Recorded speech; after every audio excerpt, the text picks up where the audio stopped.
Nada parecía fuera de lugar, pero alguien estaba manipulando mi vida desde las sombras, y tardé demasiado en darme cuenta. Todo empezó con detalles tan pequeños que me avergüenza admitir que los ignoré. Si alguien me hubiera contado esta historia, yo habría dicho que exageraba, que tenía ansiedad, que veía conspiraciones donde solo había mala suerte. Pero cuando tu vida se va deshilachando puntada por puntada, a veces no lo notas hasta que ya no queda tela. En ese entonces vivía solo en un departamento modesto, en un edificio viejo con pasillos angostos y puertas que sonaban huecas al cerrarse. Tenía una rutina casi militar, me levantaba temprano, café cargado, ducha, trabajo, gimnasio 3 veces por semana, mercado los sábados. Lo básico. No era una vida emocionante, pero era estable. O eso creía. La primera señal fue una notificación de mi banco, intento de inicio de sesión desde un dispositivo nuevo. Me asusté, cambié la contraseña, activé la verificación en 2 pasos y pensé que era eso, un intento cualquiera. A los 2 días, otra notificación, esta vez de mi correo, fuiste tú quien solicitó restablecer tu contraseña. Negué, volví a cambiarla, revisé mis dispositivos, pasé antivirus, revisé si había iniciado sesión en algún lugar raro. Nada. El asunto habría quedado como una anécdota si no fuera porque, una semana después, mi teléfono empezó a fallar en momentos específicos. No todo el tiempo, solo cuando estaba por hacer algo importante. Una llamada que debía contestar del trabajo se quedaba en sin servicio justo cuando sonaba. Un mensaje que esperaba de mi hermana jamás llegaba y luego aparecía horas después como si el sistema lo hubiera soltado tarde. Mi primer pensamiento fue que era la compañía telefónica, la cobertura, lo de siempre.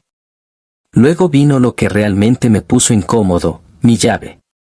Una noche, al llegar, la cerradura giró raro. No se atoró, simplemente sentí que el mecanismo tenía un recorrido distinto, como si hubiera sido forzado y vuelto a su sitio. Revisé la puerta, el marco, la mirilla. No vi marcas, no vi nada. Y aún así, esa sensación me siguió a la cama como una astilla. Al día siguiente le conté a mi compañero de oficina, Iván, no es un nombre real, pero así lo voy a llamar, y se rió. Te estás sugestionando. Cambia las cerraduras y te deja tranquilo. Sonó razonable. Pero yo había crecido cuidando cada gasto. Cambiar cerradura, llamar a un cerrajero, todo por una sensación me parecía un lujo paranoico. Lo anoté mentalmente para cuando pudiera. En el trabajo, las cosas también se volvieron raras. Empezaron a regañarme por correos que yo juraba no haber ignorado. Mi jefa, Mónica, me llamaba a su oficina con un tono de esto ya lo hablamos cuando, para mí, era la primera vez. Un jueves, me dijo, ¿viste el cambio de fecha que te envié el martes? Yo la miré, confundido. ¿Qué cambio? Ella giró la pantalla, un correo desde su cuenta con un adjunto, respondido desde mi cuenta, con mi estilo de escritura, pero no por mí. Parecía exactamente algo que yo habría enviado, excepto por una frase, no hay problema, yo me encargo de todo. Esa frase me perseguía porque era una promesa que yo jamás haría. Yo siempre dejaba margen, lo reviso, lo confirmo, lo resuelvo. Me encargo de todo era una bomba. Pensé que alguien me estaba suplantando. Reporté el incidente a sistemas. Me hicieron cambiar contraseñas, revisar accesos, habilitar más seguridad. Me dijeron que no veían nada extraño, que quizás yo había respondido desde el celular y lo olvidé. Me sentí insultado, pero no tenía pruebas. Y lo peor, un pedacito de mi mente empezó a dudar. ¿Y si sí lo había hecho? ¿Y si estaba tan estresado que no recordaba? Para empeorar, comenzaron a llegar paquetes a mi casa. Primero fue un cargador que nunca pedí. Después un libro de jardinería, cuando yo no tenía ni una planta viva. Luego, una caja pequeña con una pulsera barata. Todo a mi nombre, pagado. Llamé al servicio al cliente, revisé mi tarjeta, aparecían cargos mínimos, como migajas. Es probable que alguien tenga tu información y esté probando, me dijeron. Cancelé tarjetas, pedí nuevas, volví a reforzar seguridad. Por un par de días, la calma volvió. Y ahí fue cuando el manipulador, porque ya no puedo llamarlo de otra forma, subió la apuesta. Un domingo, fui al mercado y al volver encontré un vaso en el fregadero. Yo lo dejaba todo impecable. No había visitas, no había explicación. Me quedé mirando el vaso como si fuera una prueba de laboratorio. ¿Era mío? Sí, era de mi juego de 6 vasos. ¿Lo había usado yo? No lo recordaba. Lo olí, buscando rastro de algo, café, jugo, lo que fuera. Olía a detergente y nada más. El vaso estaba lavado. Lavado. Alguien había estado ahí y había tenido el cuidado de dejarlo limpio, solo lo suficiente sucio para que yo lo notara. Esa noche dormí mal. A medianoche me despertó un sonido en el pasillo, apenas un roce. Me levanté sin hacer ruido y pegué el ojo a la mirilla. Nadie. Abrí la puerta de golpe, como hacen en las películas, esperando ver a alguien corriendo. El pasillo estaba vacío. Solo el zumbido del foco viejo y un olor leve a humedad. Los días siguientes fueron un catálogo de pequeñas alteraciones. Un cajón que yo siempre dejaba cerrado aparecía entreabierto. Mis llaves no estaban donde siempre. Una camisa colgada en el armario estaba al revés, como si alguien la hubiera puesto deprisa. Y cada vez que yo revisaba, no encontraba nada contundente, nada faltaba, nada estaba roto, nada parecía claramente un robo. Era como si alguien estuviera jugando con mi percepción. Intenté lo obvio, puse una cinta transparente en el borde de la puerta para ver si se rompía. A la mañana siguiente, la cinta seguía ahí, intacta. Me sentí ridículo y aliviado al mismo tiempo. Entonces pensé, quizá alguien no entraba por la puerta. Vivía en el 3er piso. No había balcón.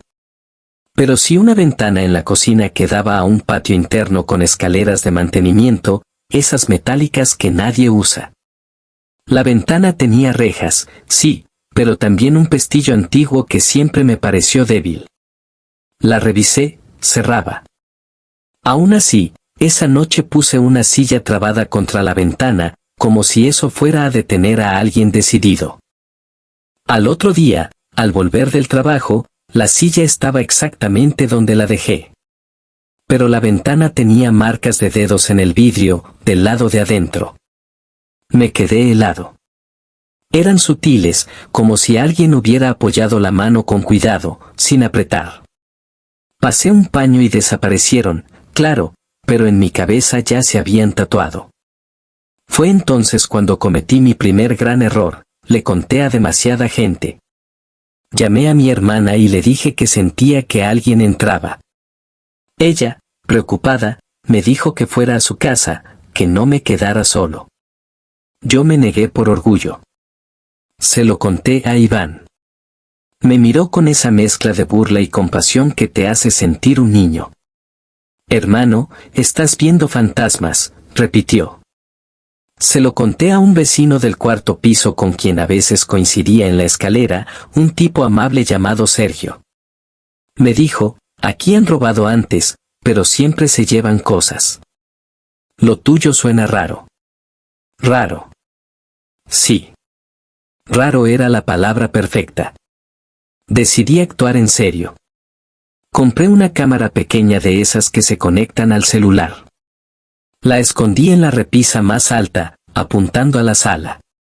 Activé notificaciones por movimiento. La primera noche, nada. Segunda noche, nada. Tercera noche, a las 3:12 de la mañana, recibí una alerta. Abrí la app con el corazón golpeándome el pecho. La imagen mostraba mi sala a oscuras, el brillo del reloj digital, la puerta cerrada. No veía a nadie. Pero la notificación decía movimiento detectado. Me levanté, recorrí el departamento con una linterna. Nada. A la mañana siguiente revisé el clip. Duraba 10 segundos. En el segundo 4, se escuchaba un clic suave, como de un interruptor, y la imagen vibraba apenas, como si alguien hubiera rozado la cámara. No se veía figura alguna, no se veía sombra. Sin embargo, el sonido era real. No era mi casa quieta. Esa tarde, fui a la administración del edificio. Pedí ver cámaras del pasillo. La administradora, una mujer seca, me dijo que solo las revisaban con denuncia policial. Entonces haré una, respondí. Me miró como si yo fuera a traerle problemas. Usted sabrá. Fui a la comisaría. Me hicieron preguntas básicas, ¿faltó algo? No. ¿Puerta forzada? No. ¿Amenazas? No. El policía me observó y me preguntó si estaba pasando por estrés. Sentí la sangre subir. Le mostré el video del clic. Lo miró, levantó las cejas, y dijo, no se ve nada. Me dio una hoja con recomendaciones y me dijo que reforzara cerraduras. Salí de ahí con la sensación de que estaba solo. Esa misma noche pasó algo que aún hoy me eriza la piel. Recibí un correo desde mi propia cuenta, enviado a mí mismo, con asunto, no te preocupes. El cuerpo del mensaje solo decía, estás a salvo si sigues haciendo lo que debes. No había firma. No había emojis. Era una frase fría, medida. Un escalofrío me subió desde la nuca. Revisé cabeceras, intenté rastrear IP, pero no soy experto. Lo único que logré ver es que el correo había sido enviado desde un dispositivo que no reconocía. Y aún así, había pasado la verificación. Como si fuera yo. Esa noche, por primera vez, pensé, esto no es un ladrón. Esto es alguien que quiere que yo crea que estoy perdiendo la cabeza. Y ahí, con esa idea, todo empezó a tener sentido, los errores en el trabajo, los paquetes, los cargos pequeños, los mensajes que llegaban tarde, el vaso limpio, la camisa al revés. No era un golpe rápido. Era un desgaste. Una erosión planificada para que yo dudara de mí mismo. Empecé a anotar todo. Hora, fecha, detalle. Me volví meticuloso. Tomaba fotos de cajones cerrados, de llaves en su sitio, de la cinta en la puerta. Hice copias de mis documentos, revisé mi historial crediticio, cambié correos de recuperación, incluso mi número de teléfono. Compré un candado extra para la ventana, uno de esos que se atornillan. Por un par de días, nada ocurrió. Y entonces, como si el manipulador se molestara por mi resistencia, vino el golpe emocional. Me llamaron del trabajo, una mañana, para decirme que Recursos Humanos quería hablar conmigo. Llegué con el estómago revuelto. Me sentaron frente a dos personas, serias, y me mostraron capturas de pantalla, mensajes enviados desde mi cuenta corporativa a una compañera, insinuando cosas, siendo insistente, casi acosador. Era repugnante. Leí y sentí náuseas. El lenguaje parecía mío, pero deformado, como una imitación que se esfuerza demasiado. Dije la verdad, eso no lo escribí. Me miraron como a alguien que niega lo obvio. Pedí revisar registros de acceso. Me dijeron que lo verían. Me suspendieron preventivamente mientras investigaban. Salí del edificio con el aire congelado en los pulmones. Me senté en un banco y, sin poder evitarlo, lloré de rabia. Era como si alguien me estuviera quitando la vida sin tocarme físicamente. Mi hermana insistió en que me mudara con ella. Accedí por una semana, solo para descansar. Metí ropa y laptop en una mochila y me fui, dejando el departamento cerrado con doble vuelta. Antes de salir, miré mi sala como si fuera la última vez que la vería. La cámara estaba encendida. La cinta en la puerta estaba puesta. Todo bajo control. Esa misma noche, en casa de mi hermana, recibí una notificación de la cámara, movimiento detectado. Abrí el video con manos temblorosas.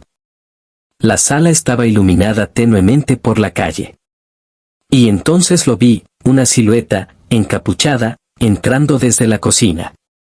Se movía como si conociera el lugar. No se apresuraba. Caminó directo a la repisa, miró hacia la cámara, y levantó la mano. Por primera vez, la figura se acercó tanto que el lente captó algo, un llavero. Mi llavero. El que yo tenía conmigo. Mi cerebro se congeló. ¿Cómo podía tener mi llavero si estaba conmigo? La figura inclinó la cabeza, como si se burlara, y luego apagó la luz. El clip terminó. Yo estaba a kilómetros, sentado en una sala ajena, y aún así alguien caminaba en mi casa con mis llaves. Fue en ese instante cuando comprendí la magnitud del asunto. No era que me hubieran robado las llaves. Era que tenían una copia. O algo peor, alguien de mi entorno tenía acceso. Regresé al día siguiente con mi hermana, con su esposo, y con un primo que es más grande y tiene esa presencia que te hace sentir acompañado. Entramos. Nada parecía fuera de lugar. Excepto por un detalle, el cable de la cámara estaba desconectado, como si alguien la hubiera alimentado solo hasta captar lo necesario y luego la hubiera apagado. En el suelo, junto a la cocina, había una pequeña tira de cinta aislante negra, nueva. Como un residuo. Mi primo revisó la cerradura. Está intacta. Mi cuñado revisó la ventana. Está cerrada. Yo sentí que me faltaba aire. Entonces mi hermana, que siempre ha sido más observadora que yo, miró el techo de la cocina. Eso estaba ahí. Seguimos su dedo. En una esquina, cerca de la campana extractora, había un puntito oscuro, casi invisible. Subimos a una silla. Era una cámara. Una diminuta cámara, escondida entre cables y sombra, apuntando hacia el departamento. Me temblaron las rodillas. Alguien me estaba observando desde adentro, pero no desde mi cámara, desde la suya. Eso explicaba todo. Podía ver dónde dejaba las llaves, mi rutina, mis contraseñas escritas en papelitos, mis conversaciones por teléfono, mis pantallas. Desmontamos la cámara con cuidado y la metimos en una bolsa. Llamamos a la policía otra vez, y esta vez, con un objeto físico, su tono cambió. Tomaron fotos, preguntaron, anotaron. Dijeron que mandarían a peritos. Yo ya no esperaba milagros, pero al menos no me miraban como loco. La pregunta era, ¿quién podía haber instalado eso? No era fácil llegar al techo de mi cocina sin entrar al departamento. A menos que se hiciera desde un lugar contiguo, un ducto, o el mantenimiento del edificio. Y entonces recordé las escaleras de mantenimiento del patio interno. Recordé el vecino amable del cuarto piso. Recordé al administrador que no quería problemas. Recordé también algo que me dio vergüenza. Yo, meses atrás, había dejado entrar a un técnico que se ofreció a revisar una fuga y yo ni siquiera había pedido revisión. Era un tipo con uniforme genérico, sin identificación clara. Me había parecido raro, pero lo dejé pasar porque ¿qué puede pasar? Empecé a hacer memoria como quien reconstruye un crimen con migas. Ese técnico había aparecido una semana después de que yo discutiera con alguien en el pasillo. La discusión fue con Sergio, el vecino del cuarto piso. Había sido por una tontería, yo le pedí que bajara el volumen de música un domingo temprano. Él me sonrió y dijo sí, claro, pero sus ojos se quedaron fríos. Ese tipo de frialdad que no se olvida. Volví a verlo luego, siempre amable, siempre todo bien. Yo había creído que era educación. Ahora, se sentía como vigilancia. La policía no me dijo nombres, pero me pidieron que describiera a quienes habían entrado a mi casa en los últimos meses, técnicos, visitas, conocidos. Hice una lista. Y allí, inevitable, estaba Sergio. Y el técnico desconocido. Lo que pasó después fue rápido y lento a la vez, rápido en hechos, lento en mi cabeza. Me pidieron que no tocara nada más. Que no confrontara a nadie. Que dejara el departamento normal mientras ellos revisaban. Yo me negué a dormir ahí. Me fui con mi hermana. 2 días después me llamaron. Me dijeron que la cámara tenía un transmisor y que había evidencias de que estaba conectada a una red cercana. No me dieron muchos detalles, pero me citaron para ampliar denuncia. Y entonces, en el pasillo del edificio, vi a Sergio salir de su departamento cargando una caja. Me miró, sonrió con calma, y dijo, ¿todo bien, vecino? Te he visto menos. Esa frase, que antes habría sonado amable, se me clavó como un alfiler. Contesté lo más neutro que pude. Sí, he estado ocupado. Él asintió. Qué bueno. A veces la gente se imagina cosas, ¿no? Y se rió bajito, como si compartiera un chiste conmigo. Yo sentí que me ardían los oídos. Quise gritarle. Quise pegarle. Pero recordé la palabra, no confrontar. Esa noche, mi hermana me encontró mirando la pared sin parpadear. ¿Qué te dijo? Me lo sacó sin que yo lo dijera. Cuando se lo conté, ella no dudó.